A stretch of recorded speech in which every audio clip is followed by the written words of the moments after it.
You're listening to the Stable Management Podcast, where we discuss the barn management topics that you're passionate about. Hi, everyone. Welcome to the Stable Management Podcast. Our goal is to bring you a real-world look into the parts of horse farm management that you love or hate most, such as stall bedding, farm equipment, and pasture maintenance. During each bi-monthly episode, we'll be joined by an expert guest who shares their experiences with and perspectives on an important stable management topic.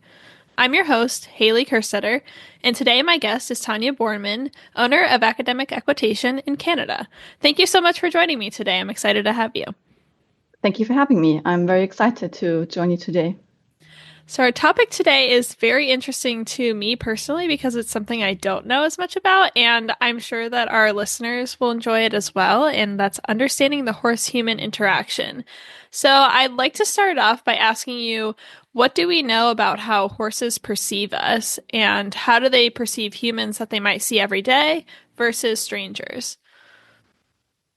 Yeah, so that's a very interesting question because actually this is currently being researched and various studies have been conducted so far.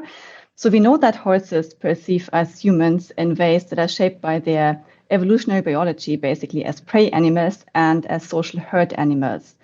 And usually this perception is influenced by their senses, like their body language as well, and the bond they form through human interaction. So horses can perceive humans through their senses like vision or hearing or smell or even touch. But they're very good at detecting the human's body language and the intent. So they can see or feel if the human is approaching in an aggressive way or in a calm way. And our behavior in general, when we are with horses, has an immense impact on how horses perceive us. So we know from some studies that the speed we approach the horses matters the most. So when horses were approached in a very fast speed, they basically had a larger flight distance. They ran away faster or walked away faster from the human approaching compared to a human being that approached the horses slowly. So the speed is very important. We have to be calm. We have to approach them slowly if we want to not startle a flight response or cause them to become anxious or stressed out. It's also very important how we humans behave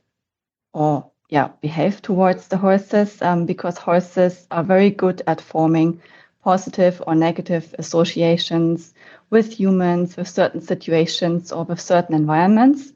So it's always important when we train horses or when we handle them that we help them to create a positive environment where they can learn, where they don't get stressed or scared, and help them to actually form a positive association with us humans. Do we know how horses distinguish their owners versus a trainer or a groom? I know personally, I've heard plenty of people say, oh, my horse knows when the trainer is working with him. He always behaves for them. But how do they really distinguish us? Oh, yeah, that's for sure. It's the fact that horses can perceive and respond differently to their owners and other humans like trainers or handlers. And we know that horses, as I said, they form associations with certain environments or people. So with owners, for instance, it depends on the way the owner treats the horse, of course, do they form a positive bond or negative association with the owner? We know that many horses for sure are able to distinguish their owners from trainers and handlers. And we know also that some horses, depending on the way, of course, they're being treated and the positive experiences or negative experiences they have with their trainers or owners, they can actually show positive behavior towards the humans, like nuzzling or following them or nickering when they see them. But we also know that, for instance, they are very aware that, for instance, the handler that comes in the morning is going to feed them now because they have learned that this one person with the face and the particular voice, is always feeding them in the morning or is always taking them out on the paddock, or the particular trainer is going to work them now, exercise them now. And exercise on average, for instance, is not something, or let's say intense exercise is not something that horses like in particular. So horses are really, really good at distinguishing between different human beings, their faces, and their voices as well. Yeah, that completely makes sense. So I'm also wondering if horses can distinguish our facial expressions and emotions when they're interacting with us. Oh, yes. That's another good question, because there are also a few studies that have been done exploring this field. It's a relatively new field. So we know that horses can differentiate between positive and negative facial expressions in humans. And some studies, for instance, have shown that horses were more attracted to happy or joyful human faces. They actually showed a higher arousal state, and they looked at the pictures longer compared to human faces that were sad, or angry also. So horses are definitely able to distinguish between emotions that humans show using their facial expressions like happiness, anger, or sadness.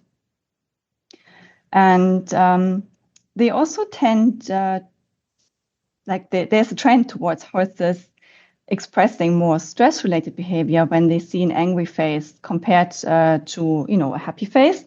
So it's definitely another point to consider when we train or handle horses, that we try to control our emotions and, try to approach and work with the horse with a positive attitude, with a positive face as well, just to keep the stress levels low and to help the horse have a positive experience when we train or ride or handle him. So on the flip side of that, do you see in your work and in research that's available that humans are good at reading horse facial expressions, or are we not so good at reading their facial expressions? Well, I would say it depends on the humans and how knowledgeable and maybe experienced they are working with horses. It's definitely something we can learn, and some research conducted an experiment, or they made an experiment. They basically trained riders, equestrians, to learn to read facial expressions of horses, and there was really a big difference. Just after 20 minutes of training, the humans became much, much better at reading and interpreting horse faces or facial expressions after they have been informed and trained to learn about certain facial expressions and what they mean in horses. And so I think on average, we can see certain things as humans, but I think it depends a lot on your experience and on your knowledge, but, we can always learn it. And there are a lot of posters and articles available online that tell us a lot about, for instance, the equine or horse pain phase, like how do horses look like in their faces when they are in pain or when they are stressed or when they're angry. Because, horses always use their facial expressions and their ears and their eyes and muscle to communicate with other horses as well. So this is like part of their, I call it now, voice. This is one way to express their feelings and emotions towards other animals, horses, and towards us humans. So it's very important that we are aware of this and can understand what horses are trying to tell us. Are there any expressions that you think humans often miss that would be important for us to be aware of? I would say it's especially pain or discomfort or stress in the horse face. I think that's a very important factor, because we know, based on a lot of studies, that humans tend to misinterpret horse communication. So I think it's very important that we are becoming a bit more aware of what horses are trying to tell us when we work with them, when we train them. And it's a very important factor when we have to look at horse welfare as well, because we need to create an environment in which horses can thrive and can learn and can be healthy and live without experiencing extreme stress. So it's an important factor, I think, to consider when we work with horses. Yeah, that makes so much sense. I often hear people say, oh, this one just goes around with his ears back, and that's just him. He's not actually upset with his job. But sometimes I wonder, especially if it's a horse that I don't personally know very well, sometimes I wonder if there's something more going on there that we should maybe look into if he's trying to tell you something before it gets to him having an explosion. Yeah, it's definitely a very important factor that we always have to question our horse's behavior, like what is causing a certain behavior or a certain facial expression. It's usually the horse is just trying to communicate with us and trying to tell us something. So I think it's very important that we start to listen and also considering our safety, because if a horse is in pain or a horse is stressed out, it potentially can become dangerous and can, cause an accident. So it's an important factor to consider when we work with horses. Yeah, and I also find. Sorry, go ahead. I was just going to say that reminds me of another episode we did on herd dynamics, and my expert for that one said it's important to be able to read the entire group's facial expressions for your own safety as a person, because if you're one person out there in a group of horses and they've got certain expressions that might indicate stress or anger, you need to know when it's time to get out of the way. Yes, that's very important. It's not also the face, it's like, the whole body posture of the horse as well. And you can look at the tail as well. And the way they vocalize, is it more aggressive or, are they calm? Is their head lowered? That usually indicates they are relaxed. Is the whole body tense? And we also have to look at the, eyes, as I said, the muscle, the facial muscles and the ears, the ear position. But anyways, it's always, a safer choice to just, if you don't know the herd or if you see something is going on, just keep a distance and observe from a safe distance. You don't want to, get caught in a fight or something. Yes, for sure. Even under the best circumstances, travel is stressful for horses. We've all been there, stuck on the side of the road in the middle of nowhere. You can make the journey knowing that US Rider is there for you. Get peace of mind on the road with US Rider's nationwide 24/7 roadside assistance coverage for both you and your horse. Join today at usrider.org. So you touched on this briefly earlier, but I'm hoping you can give us a little bit more info about how the human's tone of voice affects horses, and what tones might they recognize? Mm-hmm. So excuse me. That's a very important factor as well, the way we talk to horses. And I know a lot of people, they don't really like talking to the horses because, it's a bit weird if you talk to them and maybe apologize if you do something wrong. But it's a very, very well-known fact right now that horses, similar to other species like dogs, they respond very, very well to baby talk, or what researchers call pet-directed speech. So, if you approach your horse with a high voice and you chit-chat with it and you give them maybe some positive, funny compliments, the horse might actually like it, and it might create a positive association with you. And positive environment. So it's always good to use your voice when you reward the horse when he did something good, or, when you want to calm him down when he's stressed. It's always good to, use a calm voice, reassure the horse. Even if you talk, nonsense, it doesn't matter what words you use. It's just about the way you talk using baby language. So that's definitely working with horses in a very, very impressive way, I would say. Yeah, that's really interesting. I had an instructor in college who was very insistent that we use our voices often with the horses, especially when we were riding. And I definitely think it helped me to be more confident using my voice, and it always worked, whether to calm them down or help them to focus on you, whatever the situation was. But that was such a good tool to learn. Yeah, and that's actually correct because based on the studies that were done in this field, we know that horses are more attentive when we address them in pet-directed speech or baby talk. And it also increased their heart rate and the arousal, like positive arousal. So basically, they are more ready to learn new tasks and they are more attentive. So it's actually a good thing when we want them to learn something new or to be more focused on the current situation or environment. I think it's also important when we train them because we use a lot of negative reinforcement usually, which is like the release of pressure. After the horse has shown the correct behavior. For instance, I use rein pressure to slow down or to stop. And when the horse responds, like slows down or stops, I release the pressure. So you can usually in training, especially with young horses or, correcting a horse that has not been trained properly before, or even with thoroughbreds or off the track thoroughbreds that can be a bit more nervous maybe.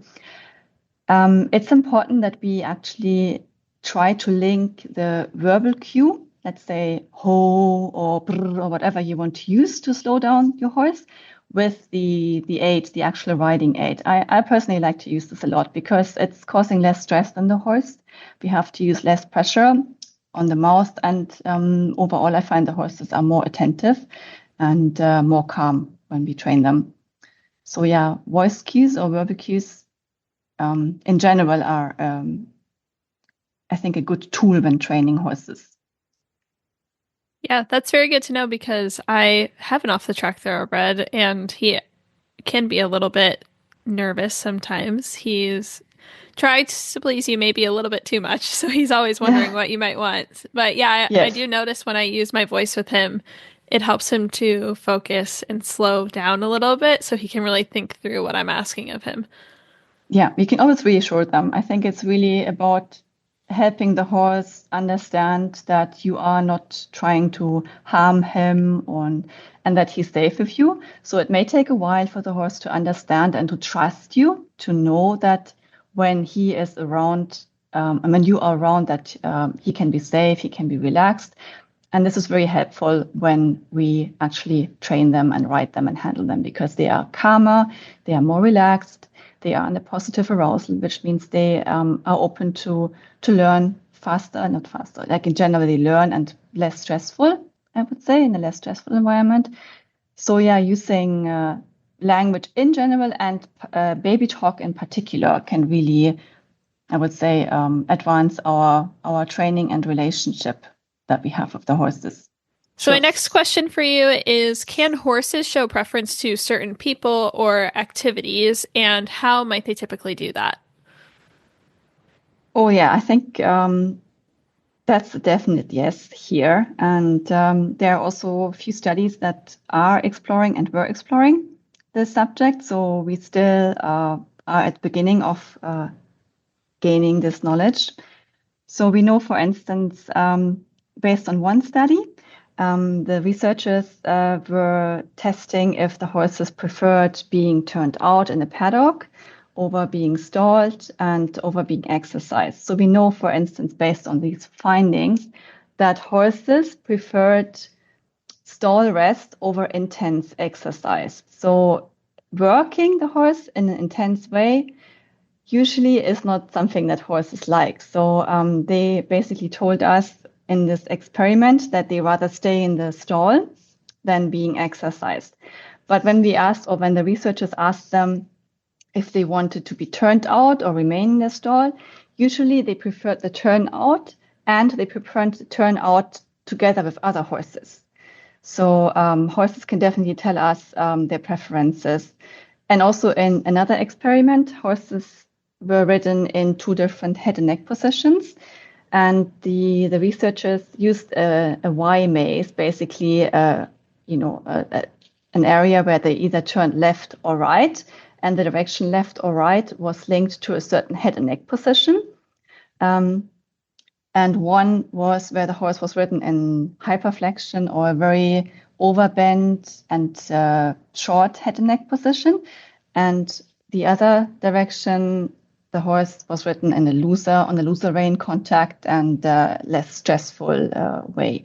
So the horses, almost all of them chose the more relaxed way of riding over hyperflexion. So here also the horses told us that they did not like the overbend or hyperflexion head and neck position. And a relatively new study also showed us that horses can definitely tell us if they prefer being blanketed or not when turned out. So in this study, researchers taught or trained the horses to communicate using abstract symbols. And when the horses touched a certain symbol, it either meant no blanket, put a blanket, or no change. So the horses also could tell us, based on the experiment, whether or not they wanted to have a blanket when they were being turned out. And the funny part of this study is that actually their preferences, the horses' preferences, were linked to the weather. So usually when the weather was really bad, they preferred being blanketed. And when it was not that cold or rainy, they rather, went out naked. That's super interesting. I'm really glad we talked about this topic because I always wonder about it personally. Yeah. So my final question for you is one that I ask all of my guests about our respective topic, and that is, what is one common misconception that you often hear about the horse-human interaction? Yeah, so the problem, I think, with humans and horses is, in general, we humans, we experience certain emotions and we do things in a certain way. So usually what we tend to do, on average, of course, is we project our, feelings and ways of doing things and seeing things onto animals. And in this way, sometimes we are not really open or able to correctly interpret horse behavior or animal behavior. For instance, what I hear very often, which drives me mad, is the comment, "My horse is testing me." And I know some people might just not agree with me right now, but horses are just communicating, and I don't think they're testing. That I doubt they have the ability to test us in this sense. They're just telling us, like, either okay, they don't like a certain thing we're doing to them now, or they're not happy with something, or they are stressed, or they may have learned, if I buck, for instance, or if I spook, I don't have to work anymore. So whenever I spook in this corner, my rider who's scared just dismounts or just walks me. So I'm fine. When I spook, I'm done. It was just, I think, a very simple way of, looking at things. So I think we have to be really careful when we interpret horse behavior based on what we think the horse is trying to tell us. We rather have to look at what the horse actually wants to tell us. And also based on the study that we have done a few years ago, we asked riders and equestrians to interpret horse happiness in general when riders believe horses are happy. And one point or one question was related to horses that are very quiet under saddle in general and when being handled, like very super bomb-proof horses, riding school horses.